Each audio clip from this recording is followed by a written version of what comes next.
Com certeza você já deve ter se deparado com comentários desse tipo, ou com pessoas falando por aí que a Nintendo parou no tempo e que seus consoles são fracos e pouco potentes. O que, de certa forma, a parte de pouco potentes não deixa de ser verdade. Mas mesmo assim, a empresa atinge picos de venda com o Nintendo Switch, por exemplo. Já tá mais que claro que o foco da Nintendo deixou de ser hardware parrudo há muito tempo. Mas, antes da gente continuar esse vídeo, deixa seu like, se inscreve no canal, porque tem muita gente assistindo os vídeos e não é inscrito. Então já se inscreve aí e ativa o sininho para ser notificado sempre que tiver conteúdo novo aqui no canal. Dito isso, continua com o vídeo. Até a sexta geração de consoles com o GameCube, a Nintendo era elogiada pelos seus hardwares superiores e melhores em relação à concorrência. O GameCube, por exemplo, tinha 9.4 gigaflops de potência, enquanto seu concorrente, um dos consoles mais vendidos de todos os tempos, o PlayStation 2, contava com apenas 6.2 gigaflops. Ah, mas peraí, o que é gigaflop? Eu não tô entendendo.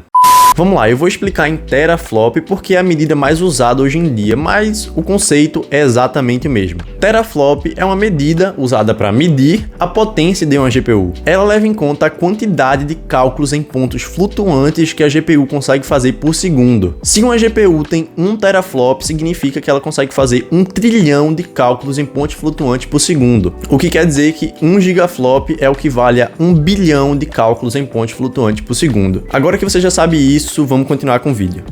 Já hoje em dia, se a gente compara a Nintendo Switch com o PlayStation 5, por exemplo, a gente vê que de fato a Nintendo parou de apostar em hardware. O PlayStation 5 tem 10.3 teraflops de potência. Já o Switch conta com apenas 400 gigaflops. Ou seja, da sexta para a nona geração, a Sony aumentou em quase 170.000% a potência do seu console. Já a Nintendo, colocando em números, teve um ganho de apenas 5.000% de potência nos seus consoles. Mas por que essa diferença de potencial é tão alta?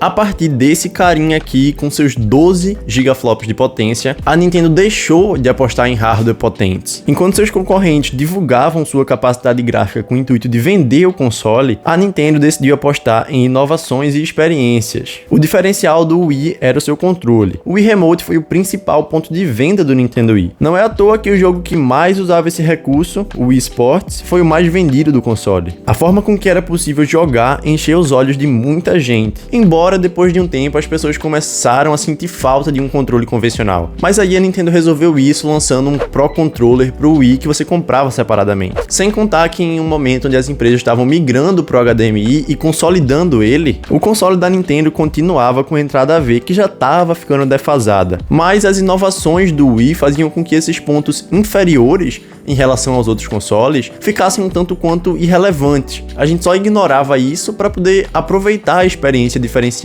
que era jogar no Wii.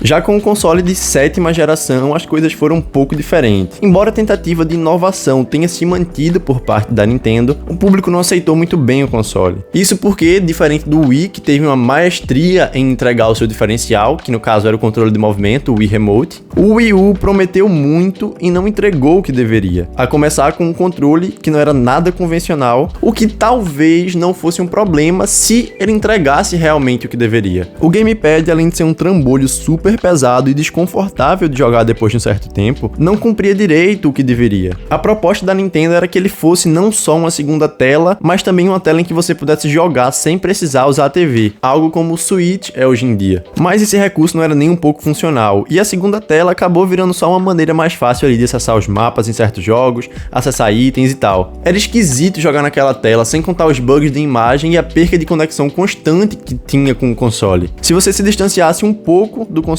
o gamepad já perdia conexão e você não conseguia mais jogar. Só que para resolver esse problema também, a Nintendo lançou um Pro Controller pro Wii U, que era basicamente o mesmo Pro Controller pro Wii, só que relançado pro Wii U. Só que a essa altura a galera já não tinha tanto interesse no console. Mas deixando o gamepad um pouco de lado e falando do console em si, embora agora ele já tenha vindo com a entrada HDMI, a Nintendo continuava a mandar um console com uma fonte externa, tipo um trambolhão. Em um momento que todos os outros consoles já vinham com fonte interna, mandar uma fonte externa em um console de nova geração passava uma impressão meio atrasada para o público. Por esses motivos, atrelado ao hardware mais fraco, que agora já não era irrelevante, porque ele não entregava suas inovações com maestria, o Wii U foi um dos maiores fracassos da Nintendo. O console foi mal recebido e foi mal nas vendas também.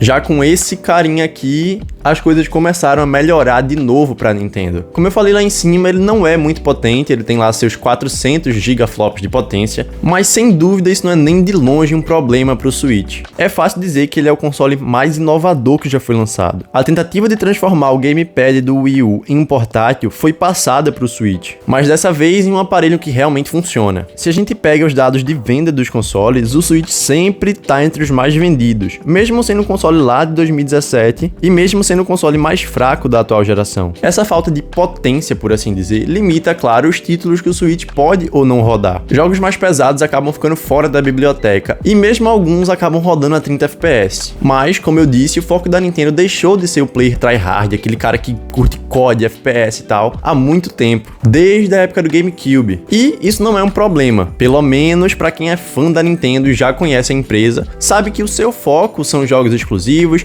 jogos mais casuais e focados em diversão. Mas com o sucesso estrondoso do Switch, muita gente nova também comprou o console. E no começo teve sim muitas reclamações por falta de certos títulos. Mas a qualidade dos exclusivos e títulos lançados para o Switch era tão alta que isso deixou de ser um problema, até mesmo pra galera que tava tendo seu primeiro contato com a Nintendo. O Switch está lotado de ótimos títulos, como Zelda Breath of the Wild, Mario Odyssey, Zelda Skyward Sword, Mario Party, Splatoon e ainda tem também alguns títulos para quem quer um pouco mais de desafio, como Assassin's Creed, Resident Evil, Mortal Kombat e Doom, por exemplo. Tudo isso num hardware de apenas 400 gigaflops. Então a Nintendo vem mostrando cada vez mais pra gente que não precisa ter um hardware parrudo para ter um ótimo console. É claro que a gente espera aí pro futuro um Switch 2 com mais potência. Até porque eu tô falando tudo isso aqui, mas eu também sou um grande fã da Sony, por exemplo. Não tem como não dizer que jogar um Red Dead Redemption 2 ou um Ghost of Tsushima em 4K 60 FPS não é incrível. Mas, graças à Nintendo, a indústria de consoles deixou de ser uma guerra por quem tem o melhor hardware e passou a ser também uma disputa por novas experiências e inovações nos jogos. A Sony, por exemplo, apostou nisso com o DualSense. A experiência de jogar em um DualSense se tornou algo único, coisa que precisou do pontapé inicial da Nintendo lá atrás.